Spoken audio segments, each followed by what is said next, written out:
ಎಲ್ಲರಿಗೂ ನಮಸ್ಕಾರ. Amitha's kitchen and life ಸ್ಟೈಲಿಗೆ ಸ್ವಾಗತ. ಸ್ನೇಹಿತರೆ, ಇವತ್ತು ನಾನು ಹಲಸಿನ ಬೀಜ ತಗೊಂಡಿದ್ದೇನೆ. ಇದರಿಂದ ಒಂದು ಅದ್ಭುತವಾದ ಬ್ರೇಕ್ಫಾಸ್ಟ್ ರೆಸಿಪಿಯನ್ನು ಮಾಡುವ. ಹಾಗಾದರೆ ಬನ್ನಿ ಅಮಿತಾಸ್ ಕಿಚನ್ಗೆ ಹೋಗುವ, ಯಾವ ರೀತಿ ಮಾಡೋದು ಅಂತ ನೋಡಿಕೊಂಡು ಬರುವ. ಹಾಗೆ ಇಲ್ಲಿ ಬೆಳ್ತಿಗೆ ಅಕ್ಕಿಯನ್ನು ಕೂಡ ತಗೊಂಡಿದ್ದೇನೆ. ಬೆಳ್ತಿಗೆ ಅಕ್ಕಿಯನ್ನು ಒಂದು 2 ಗಂಟೆ ನೆನೆ ಹಾಕಿದರೆ ಸಾಕು. ನೆನೆ ಹಾಕಿದ ನಂತರ ಚೆನ್ನಾಗಿ ತೊಳೆದು ಇಟ್ಟುಕೊಂಡಿದ್ದೇನೆ. ಇವಾಗ ಇದನ್ನೆರಡನ್ನು ಉಪಯೋಗಿಸ್ಕೊಂಡು ಯಾವ ರೀತಿ ಮಾಡೋದು ಅಂತ ನೋಡುವಲ್ಲ. ಇವಾಗ ಇಲ್ಲಿ ಹಲಸಿನ ಬೀಜದ ಹೊರಗಿನ ಕವರನ್ನೆಲ್ಲ ತೆಗೆಯುವ. ನೋಡಿ, ಈ ಬಿಳಿ ಕವರನ್ನೆಲ್ಲ ಫಸ್ಟಿಗೆ ತೆಗೆಯುವ. ನೋಡಿ, ಈ ರೀತಿ ಫಸ್ಟಿಗೆ ಹೊರಗಿನ ಕವರನ್ನೆಲ್ಲ ತೆಗೆದಿಟ್ಕೊಳ್ಳುವ. ಇವಾಗ ಇಲ್ಲಿ ನೋಡಿ, ಹಲಸಿನ ಬೀಜದ ಹೊರಗಿನ ಸಿಪ್ಪೆಲ್ಲ ತೆಗೆದು ಚೆನ್ನಾಗಿ ವಾಶ್ ಮಾಡಿ ಇಟ್ಟುಕೊಂಡಿದ್ದೇನೆ. ಅದಕ್ಕೆ ಈಗ ಹಲಸಿನ ಬೀಜ ಮುಳುಗುವಷ್ಟು ನೀರನ್ನು ಹಾಕಿಕೊಳ್ಳುವ. ಅನಂತರ ರುಚಿಗಾಗುವಷ್ಟು ಉಪ್ಪನ್ನು ಕೂಡ ಸೇರಿಸಿಕೊಳ್ಳುವ. ಇನ್ನು ಇದಕ್ಕೆ ಮುಚ್ಚಳ ಮುಚ್ಚಿ ಒಂದು 4 ವಿಜಿಲ್ ಇದನ್ನು ಕೂಗಿಸಿಕೊಳ್ಳುವ. ಹಲಸಿನ ಬೀಜ ಬೇಯುವಷ್ಟೊತ್ತಿಗೆ ನಾವಿಲ್ಲಿ ಅಕ್ಕಿಯನ್ನು ರುಬ್ಬಿಕೊಳ್ಳುವ. ಇಲ್ಲಿ ದೋಸೆ ಅಕ್ಕಿಯನ್ನು ಒಂದು 2 ಗಂಟೆಯಷ್ಟು ಹೊತ್ತು ನೆನೆ ಹಾಕಿದ್ದೇನೆ. ಆನಂತರ ಚೆನ್ನಾಗಿ ತೊಳೆದಂಥ ಅಕ್ಕಿಯನ್ನು ಈಗ ಮಿಕ್ಸರ್ ಜಾರಿಗೆ ಹಾಕ್ತಾ ಇದ್ದೇನೆ.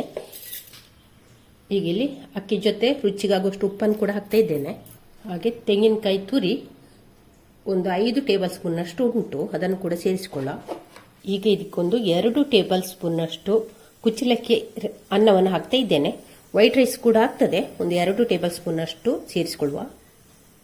ಇವಾಗ ಇದಕ್ಕೆ ಅಕ್ಕಿ ರುಬ್ಲಿಕ್ಕಾಗುವಷ್ಟು ಮಾತ್ರ ನೀರು ಹಾಕಿ ನಯವಾಗಿ ರುಬ್ಬಿಕೊಂಡು ಬರುವ.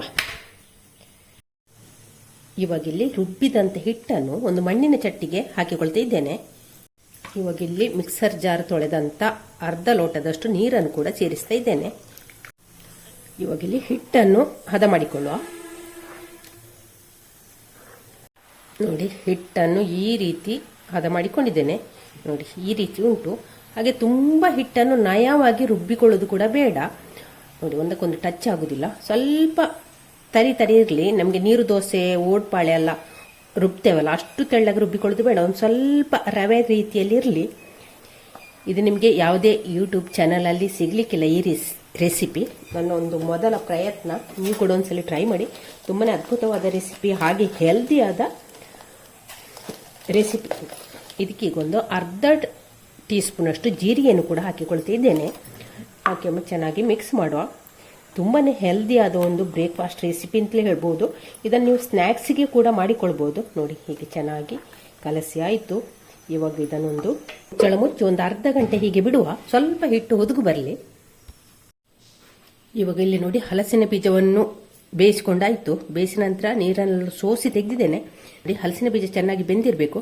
ಬೆಂದಂಥ ಹಲಸಿನ ಬೀಜವನ್ನು ಕೈಯಲ್ಲಿ ಹೀಗೆ ಸ್ಮ್ಯಾಶ್ ಮಾಡಿದರೆ ಆಯಿತು. ನೋಡಿ, ಹೀಗೆ ಪುಡಿ ಪುಡಿ ಮಾಡಿದರೆ ಆಯಿತು. ನಿಮಗೆ ತುಂಬ ಟೈಮ್ ಹಿಡಿತದೆ ಅಂತಿದ್ರೆ ಮಿಕ್ಸರ್ ಜಾರಿಗೆ ಹಾಕಿ, ಸ್ವಲ್ಪ ಬೆಂದದು ಕಡಿಮೆ ಅಂತಿದ್ರೆ ಮಿಕ್ಸರ್ ಜಾರಿಗೆ ಹಾಕಿ ಮುಂದೆ 2 ರೌಂಡ್ ತಂದರೆ ಸಾಕು. ಪಲ್ಸ್ ಮೂಡಲ್ಲಿ ನೋಡಿ, ಎಲ್ಲವನ್ನು ಕೂಡ ಹೀಗೆ ಚಿಕ್ಕ ಚಿಕ್ಕಾಗಿ ಹುಡಿ ಮಾಡಿಕೊಳ್ಳುವ.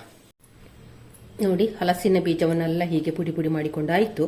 ನೋಡಿ, ಈ ರೀತಿ ಹೀಗೆ ಚಿಕ್ಕ ಚಿಕ್ಕ ಪುಡಿ ಮಾಡಿಕೊಳ್ಬೇಕು. ನೋಡಿ, ಈ ರೀತಿ ಮಾಡಿಕೊಂಡಿದ್ದೇನೆ.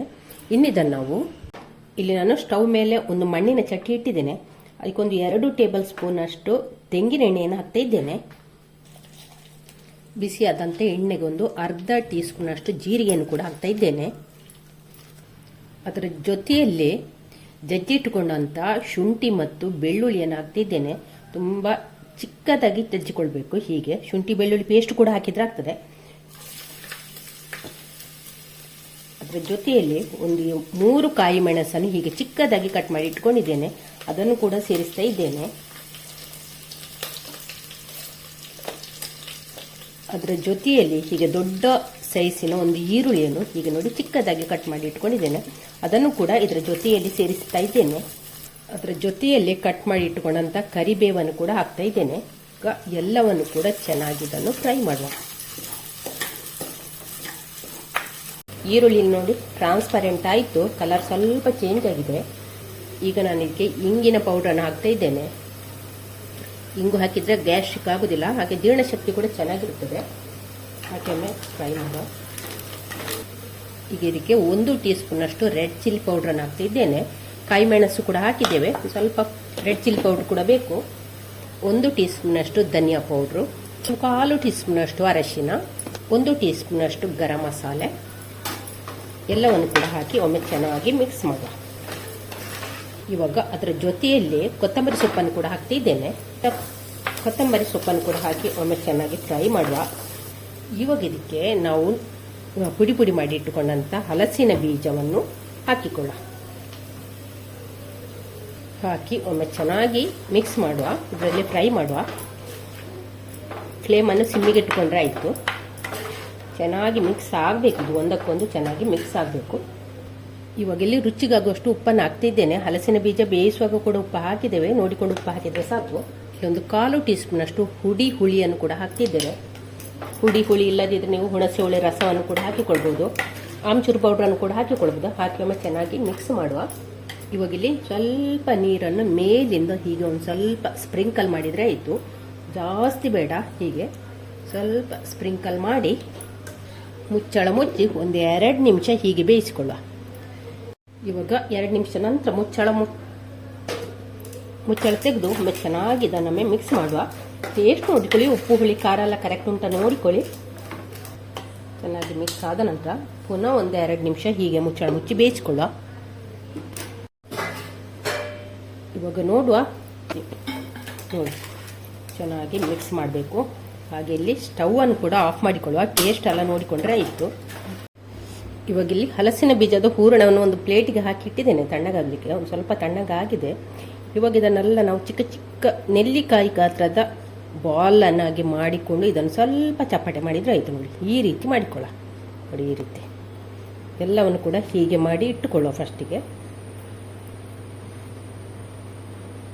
ಹೀಗೆ ರೌಂಡ್ ಮಾಡೋದು, ಹೀಗೆ ಒಂದು ಸ್ವಲ್ಪ ಚಪಾಟೆ ಮಾಡೋದು. ಹೀಗೆ ಶೇಪ್ ಏನು ಬೇಕು ಅಂತಿಲ್ಲ. ಹೀಗೆಲ್ಲವನ್ನು ಕೂಡ ಫಸ್ಟಿಗೆ ಮಾಡಿ ಇಟ್ಟುಕೊಳ್ಳುವ. ಈಗ ಹಲಸಿನ ಬೀಜದ ಹೂರಣವನ್ನು ಈ ರೀತಿ ಮಾಡಿ ಇಟ್ಕೊಂಡಿದ್ದೇನೆ. ಇನ್ನಿದನ್ನು ನಾವು ಇವಾಗ ಇಲ್ಲಿ ಒಂದು ಪಡ್ಡು ಕಾವಲಿಯನ್ನು ಸ್ಟವ್ ಮೇಲೆ ಇಟ್ಟಿದ್ದೇನೆ. ಅದಕ್ಕೆ ಈಗ ಕೊಬ್ಬರಿ ಎಣ್ಣೆಯನ್ನು ಒಂದು ಸ್ವಲ್ಪ ಸ್ವಲ್ಪ ಹಾಕಿಕೊಳ್ಳುವ. ಒಂದು 1/4 ಟೀ ಸ್ಪೂನಷ್ಟು ಎಣ್ಣೆಯನ್ನು ಹಾಕಿಕೊಳ್ಳುವ.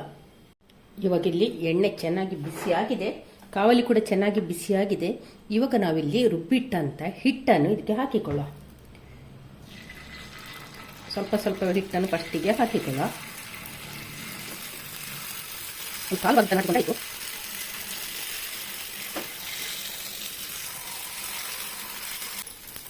ಇವಾಗ ಇದಕ್ಕೆ ನಾವು ಮಾಡಿಟ್ಟಂಥ ಹಲಸಿನ ಬೀಜದ ಉಂಡೆಯನ್ನು ಇದಕ್ಕೆ ಇಡುವ.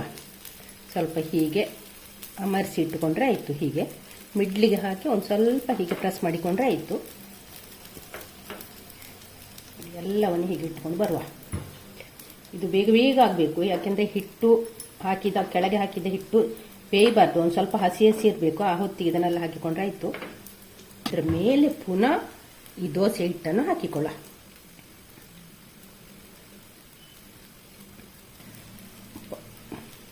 ಇದು ದೊಡ್ಡ ದೊಡ್ಡ ಪಡ್ಡು ಮಾಡೋದಿದ್ರೆ ನಮಗೆ ಇದು ಒಳ್ಳೇದಾಗ್ತದೆ. ಇದು ನಂದು ಸ್ವಲ್ಪ ಪಡ್ಡು ಇದು ಗುಂಡಿ ಉಂಟಲ್ಲ, ಚಿಕ್ಕ ಚಿಕ್ಕದಲ್ಲ, ಹಾಗಾಗಿ ಒಂದು ಸ್ವಲ್ಪ ಹೊರಗೆ ಬರ್ತದೆ.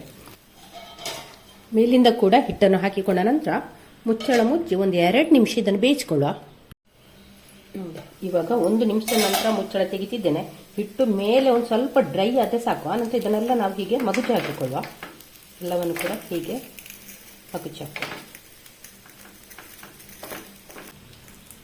ಹಿಟ್ಟನ್ನು ನೋಡಿ ಇಲ್ಲೆಲ್ಲ ಮಗುಚಿ ಹಾಕಿಕೊಂಡಾಯಿತು. ಇವಾಗ 2 ಸೈಡು ಕೂಡ ಮಗುಚಿ ಹಾಕಿಕೊಂಡು ನಾವು ಇದನ್ನು ಬೇಯಿಸಿಕೊಂಡ್ರೆ ಆಯಿತು. ನಮಗಿಲ್ಲಿ ಉದ್ದಿನ ದೋಸೆ ಹಿಟ್ಟು ಉದ್ದಿನ ದೋಸೆ ಮಾಡ್ತೇವಲ್ಲ, ಆ ಹಿಟ್ಟನ್ನು ಕೂಡ ಉಪಯೋಗಿಸ್ಕೊಂಡು ಮಾಡ್ಬೋದು. ಇದು ಸ್ವಲ್ಪ ಕ್ರಿಸ್ಪಿ ಆಗಿರ್ತದೆ. ಈ ರೀತಿ ಮಾಡಿದ್ರೆ ಉಂಟಲ್ಲ, ಸ್ವಲ್ಪ ಕ್ರಿಸ್ಪಿ ಆಗಿರ್ತದೆ, ಒಳ್ಳೆದಿರ್ತದೆ. ಯಾವ ರೀತಿ ಕೂಡ ಮಾಡ್ಬೋದು. ನೀವು ಕೂಡ ಒಂದ್ಸಲ ಟ್ರೈ ಮಾಡಿ. ತುಂಬಾ ಹೆಲ್ದಿಯಾದ ರೆಸಿಪಿ ಕೂಡ. ಹಾಗೆ ಇವಾಗ ಹಲಸಿನ ಹಣ್ಣಿನ ಸೀಸನ್ ಅಲ್ಲ, ಹಾಗೆ ಹಲಸಿನ ಬೀಜ ಎಲ್ಲರಿಗೂ ಸಿಗ್ತದೆ. ಸುಮ್ಮನೆ ಎಸೆಯುವುದಕ್ಕಿಂತ ಉಂಟಲ್ಲ, ಈ ರೀತಿ ಎಲ್ಲ ಮಾಡಿ ತಿನ್ಬೋದು. ನೀವು ಕೂಡ ಒಂದ್ಸಲ ಟ್ರೈ ಮಾಡಿ. ಮೇಲಿನ ಸ್ವಲ್ಪ ಹೀಗೆ ಇದನ್ನು ಒತ್ತಿ ಕೊಟ್ಟರೆ ಆಯಿತು. ಒಂದು ಸ್ವಲ್ಪ ಎಲ್ಲವನ್ನು ಕೂಡ ಒಂದು ಸ್ವಲ್ಪ ಸ್ವಲ್ಪ ಹೀಗೆ ಒತ್ತಿ ಕೊಡುವ. ಇವಾಗ ನೋಡಿ ನಮ್ಮ ಹಲಸಿನ ಬೀಜದ ಪಡ್ಡು ರೆಡಿ ಆಯಿತು. ನೀವು ಫಸ್ಟ್ ಟೈಮ್ ನೋಡಿದ್ದಲ್ಲ ಇದನ್ನು, ನೀವು ಕೂಡ ಒಂದ್ಸಲ ಟ್ರೈ ಮಾಡಿ ಆಯಿತಾ. ಅದ್ಭುತವಾದ ರೆಸಿಪಿ, ನಾನೇ ನಿಮಗೆ ಗ್ಯಾರಂಟಿ. ಇದನ್ನು ಕಾಯಿ ಚಟ್ನಿ ಜೊತೆ ಕೂಡ ತಿನ್ಬೋದು, ಇಲ್ಲ ಅಂತೆ ಕೂಡ ತಿನ್ಬೋದು. ಒಂದು ಸ್ವಲ್ಪ ರೋಸ್ಟ್ ಮಾಡಿ ಉಂಟಲ್ಲ ನೋಡಿ, ಸ್ವಲ್ಪ ಕಲರ್ ಚೇಂಜ್ ಆಗಬೇಕು, ಮಾಡಿ ತಿಂದರೆ ಉಂಟಲ್ಲ, ಎಂಥದ್ದು ಬೇಡ, ಅದ್ಭುತ. ಅಷ್ಟು ಸ್ವರ್ಗ ಅಂತ ಹೇಳ್ಬೋದು, ಅಷ್ಟು ಅದ್ಭುತವಾದ ರೆಸಿಪಿ. ನೀವು ಕೂಡ ಮಾಡಿ. ಸ್ನೇಹಿತರೆ, ರೆಸಿಪಿ ನೋಡಿಕೊಂಡು ಬಂದ್ರಲ್ಲ, ರೆಸಿಪಿ ಇಷ್ಟ ಆಗಿರ್ಬೋದು ಅಂತ ಅಂದ್ಕೊಳ್ತಿದ್ದೇನೆ. ಹಾಗಾದರೆ ಪ್ಲೀಸ್ ಒಂದು ಲೈಕ್ ಮಾಡಿ, ಹಾಗೆ ನಿಮ್ಮ ಫ್ಯಾಮಿಲಿ ಫ್ರೆಂಡ್ಸ್ಗಳಿಗೆಲ್ಲ ಶೇರ್ ಮಾಡಿ. ನಾಳಿನ ಹೊಸ ವ್ಲಾಗ್ ಅಥವಾ ರೆಸಿಪಿಯೊಂದಿಗೆ ಸಿಗೋಣ. ಅಲ್ಲಿಯವರೆಗೆ take care, bye bye. Thank you ಸ್ನೇಹಿತರೆ.